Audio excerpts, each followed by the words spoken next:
You are watching Grace Television.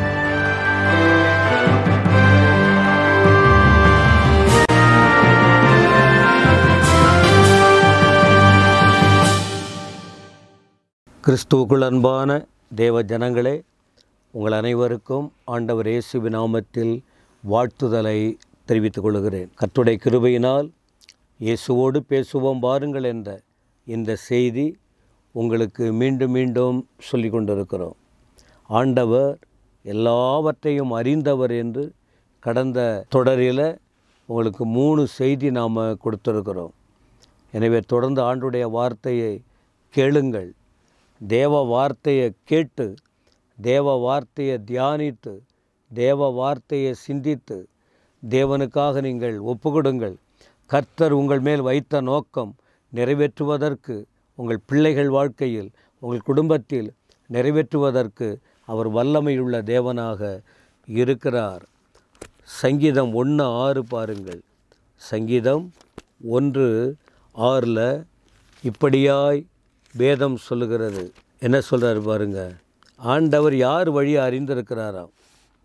கர்த்தர் நீதிமான்களின் வழியை அறிந்திருக்கிறார், துன்மார்க்கரின் வழியோ அழியும்.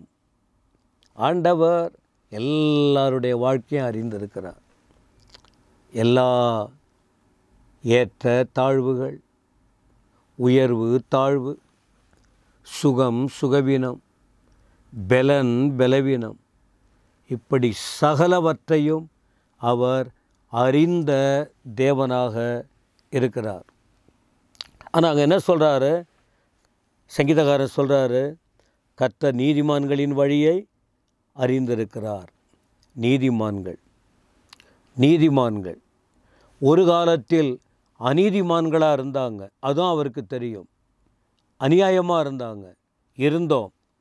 ஆனால் இப்போ ஆண்டவர் அவர்களுக்கு என்ன பேர் சொல்கிறாரு? நீதிமான்களின் வழி. நீதிமானுக்குன்னு ஒரு வழி இருக்குது, துன்மார்க்கருக்குன்னு ஒரு வழி இருக்குது. இப்போ துன்மார்க்கருக்குரிய வழி என்ன ஆகும்? தனக்கும் பிரச்சனை, பிறருக்கும் பிரச்சனையாக மாறிடுவாங்க. ஒரு நீதிமான் அப்படின்னு சொன்னால் தன்னையும் காத்து கொள்ளுவார்கள், மற்றவர்களுக்கும் உதவி செய்து அவர்களை கைவிடாமல் காத்து நடத்துவார்கள். இந்த இடத்துல பார்க்குறோம், கர்த்தர் நீதிமான்களின் வழியை அறிந்திருக்கிறார், துன்மார்க்கரின் வழியோ அழியும். துன்மார்க்கரின் வழி அழிஞ்சு போயிடும். என கருமையான தேவ பிள்ளையே, நாம் நீதிமான்கள், அவருடைய பிள்ளைகளாய் இருக்கிறோம். அவரை விசுவாசித்திருக்கிறோம். அவருடைய இரத்தத்தால் மீட்கப்பட்டதினால் அவருடைய பிள்ளைகளாய் மாறி இருக்கிறோம். தேவனுடைய பிள்ளை என்று சொல்வதற்கு எந்த விதத்திலும் தகுதி இல்லை. ஆனால் தேவனோடு நெருங்கி தேவனுக்காக ஒப்பு கொடுக்க ஆண்டவர் அந்த ஒரு ஆயத்தங்களை, கிருபைகளை அவர் தந்திருக்கிறார். அப்போ நீதிமான்களின் வழியை கர்த்தர் அறிந்திருக்கிறார் என்றால், நீதிமான்களின் வழி எப்படிப்பட்டது? நீதிமான்களின் வழி துன்மார்க்கரின் வழி. துன்மார்க்கரின் வழியை என்ன பண்ணுவார்? ஆண்டவர் கவிழ்த்து போட்டுருவார். ஏன்னா துன்மார்க்கன் தேவ பயம் இல்லாதவங்க, தேவனை குறித்து இஷ்டத்துக்கு பேசுவாங்க, தெய்வ பயம் இல்லாத இஷ்டம் போல் வாழ்வாங்க, தன்னுடைய வாழ்க்கையை குறித்து யோசிக்க மாட்டாங்க, முரட்டுத்தனமாக வாழ்வாங்க. ஆனால் நீதிமான்கள் அப்படி இருக்க மாட்டாங்க. நீதிமான்கள் ஒரு துணிச்சலாக எதையும் செய்ய மாட்டாங்க. ஜனங்களுக்கு பயப்படுவாங்க, கடவுளுக்கு பயப்படுவார்கள், தன் எதிர்காலத்தை குறித்து பயப்படுவார்கள், வேதத்துக்கு பயப்படுவார்கள். அப்படி இருக்கிறதுனால அந்த நீதிமான்களுக்கு அவர் வைத்திருக்கிற வழி ரொம்ப எப்போவுமே ஒரு நல்ல பஞ்சு மெத்தை போல இருக்கிறார்கள் என்று எண்ணிவிட கூடாது. 34ஆம் சங்கீதம் வசனம் 19 இப்படி சொல்லுகிறது பாருங்கள்.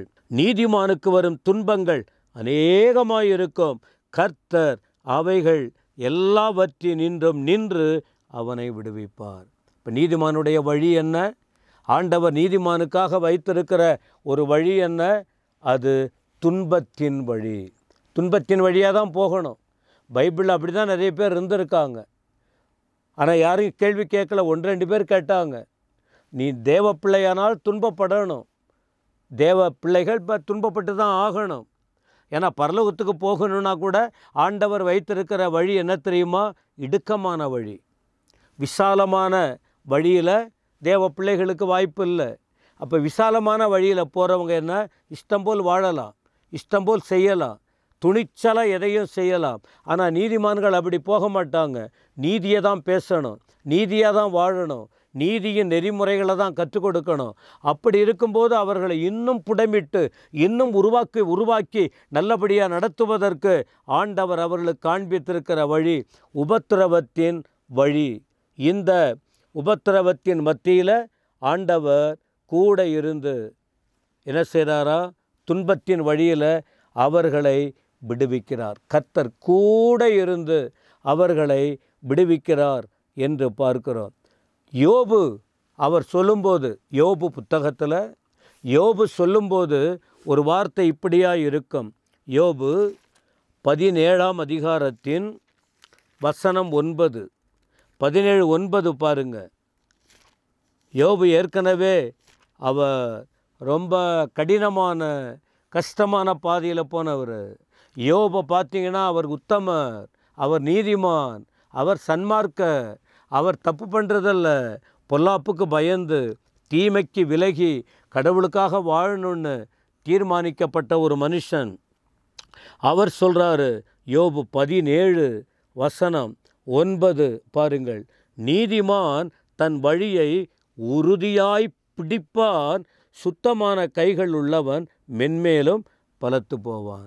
இப்போ நீதிமான் யார், என்ன செய்வாங்க அப்படின்னா, அவன் வழியை உறுதியாக பிடிப்பான், தவறாக போக மாட்டாங்க, சரியாக போவாங்க, அலசடிப்பட மாட்டாங்க, உறுதியாய் பிடிப்பான் என்று வேதம் சொல்லுகிறது. நீதிமானின் குணத்தில் ஒன்று, அவன் உறுதியாய் அவன் வழியை பிடித்து கொள்ளுவான் அப்படின்னு பார்க்கிறோம். அப்போது இந்த யோபு, அந்த யோபு நம்பிக்கை கூட என்னவா இருந்தது. யோபு 23ஆம் அதிகாரத்தின் 8 முதல் பாருங்கள். யோபு 23:8 வசனம் பாருங்கள். இதோ நான் முன்னாக போனாலும் அவர் இல்லை, பின்னாக போனாலும் அவரை காணேன், இடதுபுறத்தில் அவர் கிரியை செய்தோம் அவரை காணேன், வலதுபுறத்திலும் நான் அவரை காணாதபடிக்கு ஒளித்திருக்கிறார். என்ன சொல்கிறாரு, முன்ன பின்னால் இல்லை, நான் அவரை பார்க்கணுன்னு ஆசைப்படுகிறேன், அவர் இல்லை, ஒளித்திருக்கிறார். ஆனாலும் நான் போகும் வழியை அவர் அறிவார், நான் போகிற வழியை அவர் அறிவார்.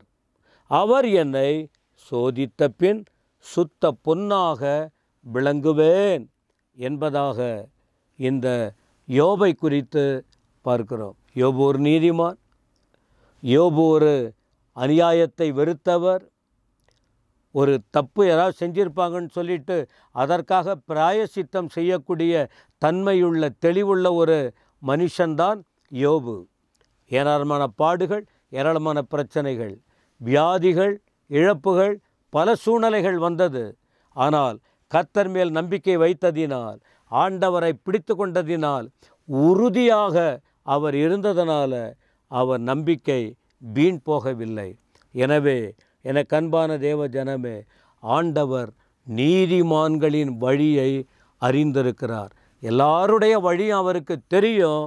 ஆனால் நீதிமான்கள் வழி அவர் அறிந்து என்ன பண்ணுறாரு, இன்னும் அவன் நீதிமானாக இருக்கட்டும், இன்னும் அவன் நீதி செய்யட்டும். அநியாயம் செய்கிறவன் அவனை ஒன்றும் பண்ண முடியாது, அசுத்தமாக இருக்கிறவனை ஒன்றும் பண்ண முடியாது. நீதியுள்ளவன் இன்னும் நீதி செய்யட்டும், பரிசுத்தமாக இருக்கிறவன் இன்னும் பரிசுத்தமாகட்டும். இதோ சீக்கிரமாய் வருகிறேன், அவனுடைய கிரியைகளுக்கு தக்கதாக அவனுக்கு அளிக்கும் பலன் என்னோடு கூட வருகிறது என்று சொன்ன ஆண்டவர் இந்த நாளில், பிரியமானவர்களே, நாம் அந்த யோபை போல ஆண்டவரை உறுதியாய் பற்றி கொள்ளுவோம், அவருடைய வருகைக்கு ஆயத்தப்படுவோம், நல்ல இடத்துக்கு போவோம், நல்ல காரியங்களை செய்வோம். கர்த்தர் உங்களை ஆசீர்வதிப்பாராக. ஆமென், ஆமென்.